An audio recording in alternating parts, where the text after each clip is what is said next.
Welcome back. As we earlier said, we're going to be shedding light over the role of Egypt, or how Egypt have succeeded in retaining its leading role in the African continent. With us live here over the phone is His Excellency Ambassador Ahmed Hagaag, former Assistant Foreign Minister. Good morning, Your Excellency. Good morning. How are you doing, sir?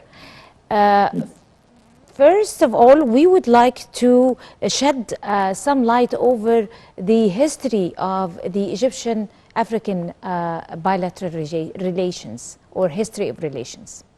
Egyptian what? Sorry, please, could you repeat it again? Come again, please? Yes, can I hear you? But repeat the question again, please. We would like to shed some light over the Egyptian-African ties, bilateral ties.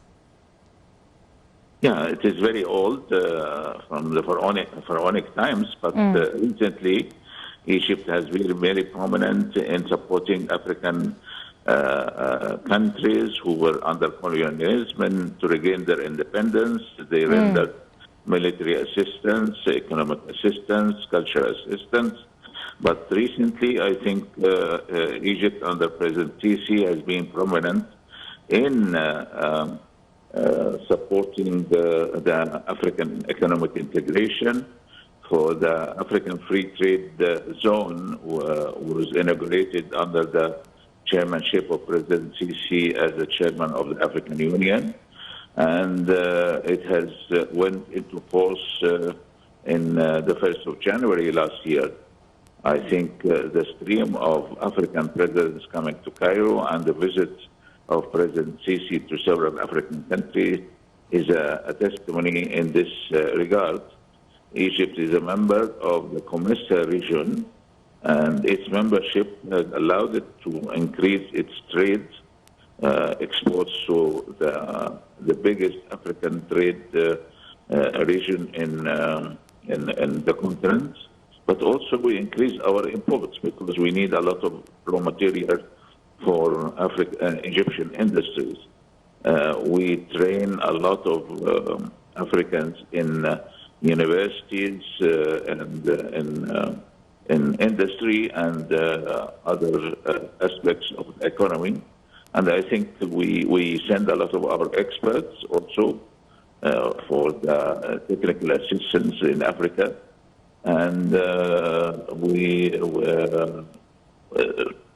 they go without any financial implications for the African countries. So I think Africa is appreciative of the Egyptian role, and Egypt is prominent in the African Union. We are the biggest contributor to the budget of the African Union, and the contribution of Africa economic affairs is very prominent and appreciated by many African countries.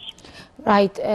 We all know that Egypt and Africa have enjoyed or have taken a leap in their relationships or in their bilateral ties exactly after July 1952 revolution. If you would like to elaborate. No, after the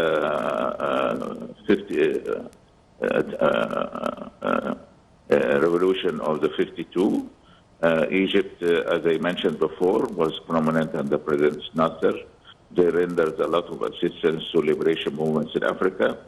And the liberation movements, they did have offices here in Africa to organize Egyptian assistance in the military and the economic fields. And also Egypt delegations, especially at the United Nations, was very prominent in promoting African independence, and some of the leaders of their offices in Cairo became heads of state. And whenever they come to Cairo, they go to their offices in the Africa Society, and they always mention the role of Egypt. President Nasser, there are many streets in African capitals named after him or even after Cairo. If you go to Zambia or Kenya, you find a lot of streets named after Egypt and President Nasser. We all know that the late President Gamal Abdel Nasser was the godfather of to most of the African brotherly nations, and there was a spiritual relation between African countries and our Egyptian leader Gamal Abdel Nasser, late Gamal Abdel Nasser. How important was that phase to Egypt and Africa, the phase of late President Gamal Abdel Nasser, and what exactly was happening? There is a big museum in Arusha, Tanzania, dedicated to the African liberation movements. And in front of this, prominently in front of this museum, is a big statue of President Nasser, and as a testimony to the role he and Egypt has rendered to African liberation movements. And we don't forget also the role which Cairo radio played in this regard, because during President Nasser till now, we have a lot of African radio programs which were the only link between the African liberation movements and their their adherents in the African nations. So Egypt played a prominent role in this liberation movement, and we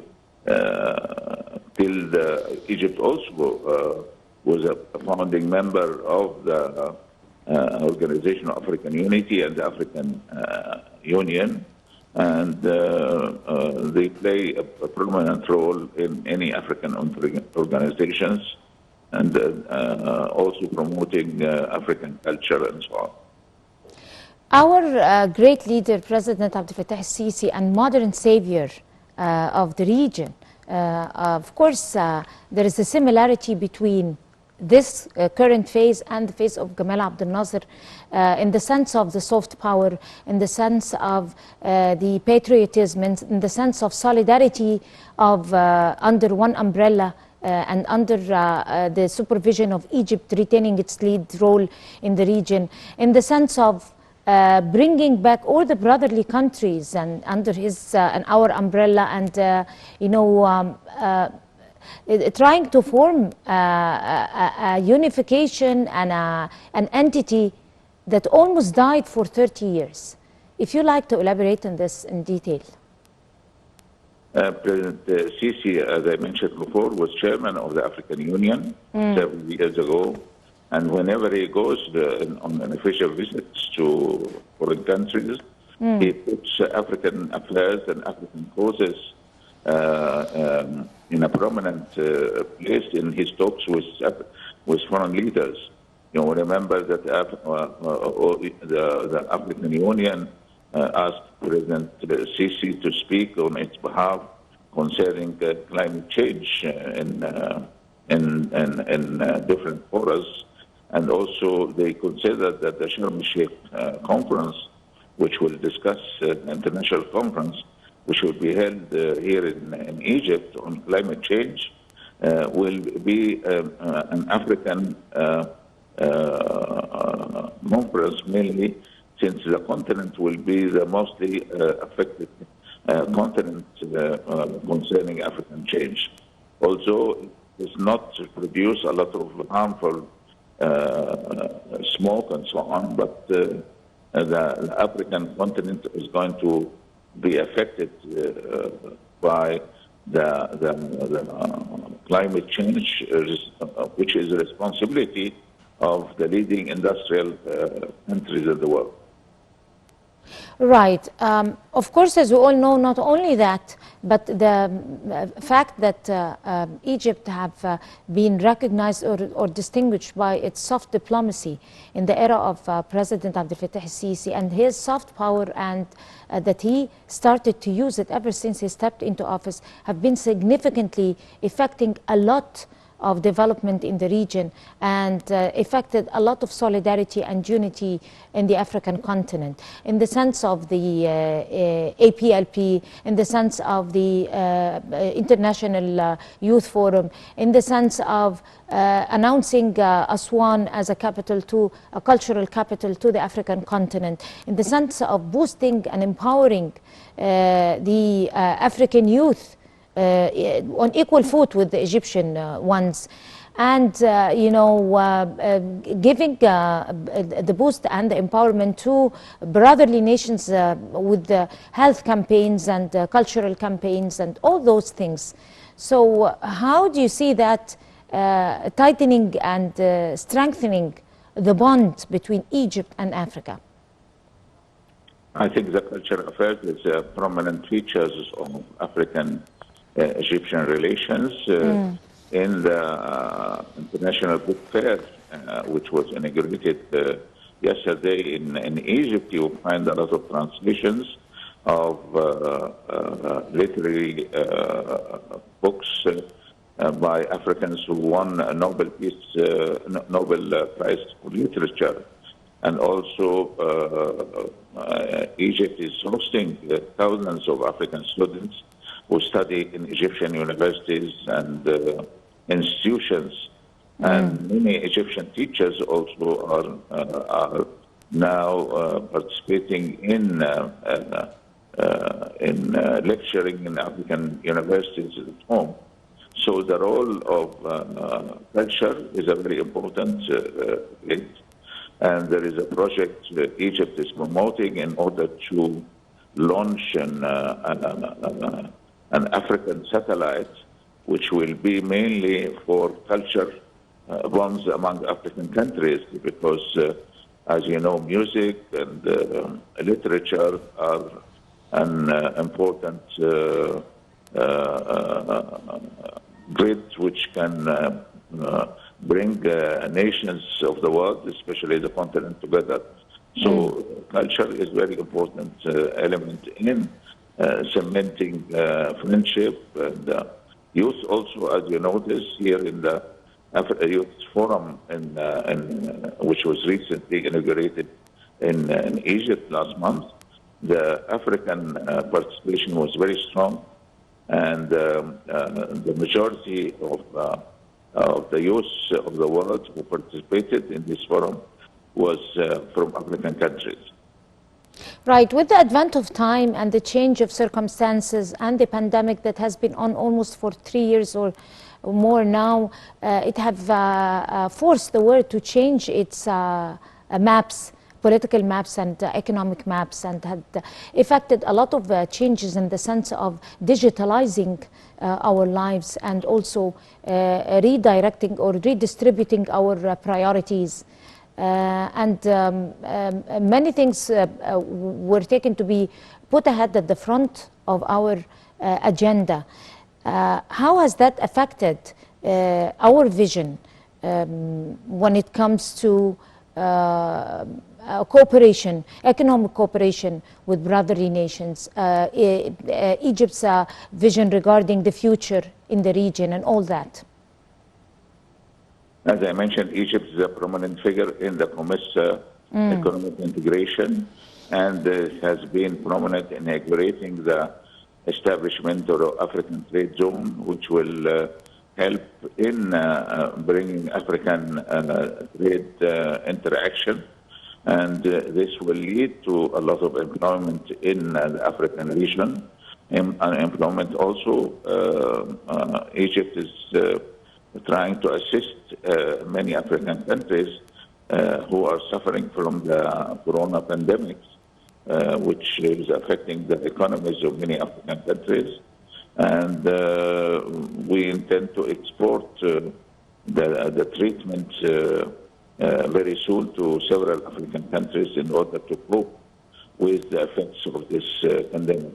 So economic integration and economic exchange, cultural exchange, all aspects of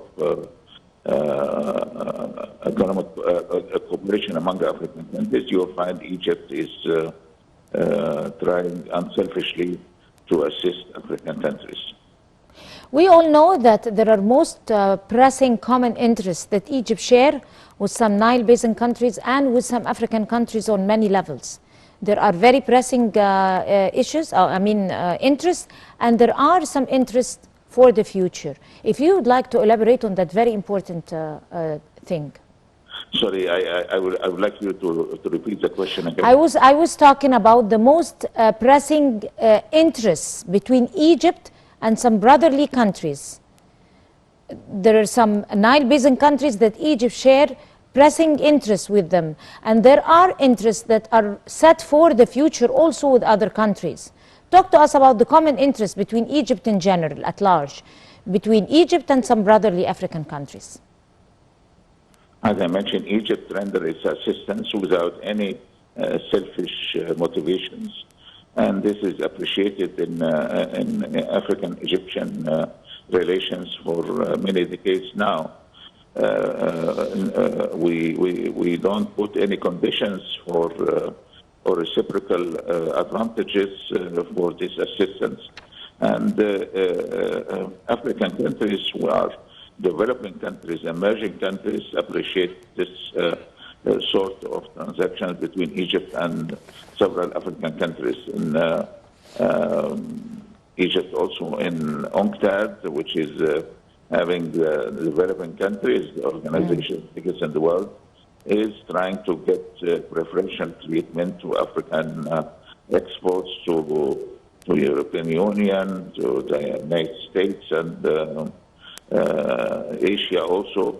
And I think the establishment of the African Trade Zone will help will be a great event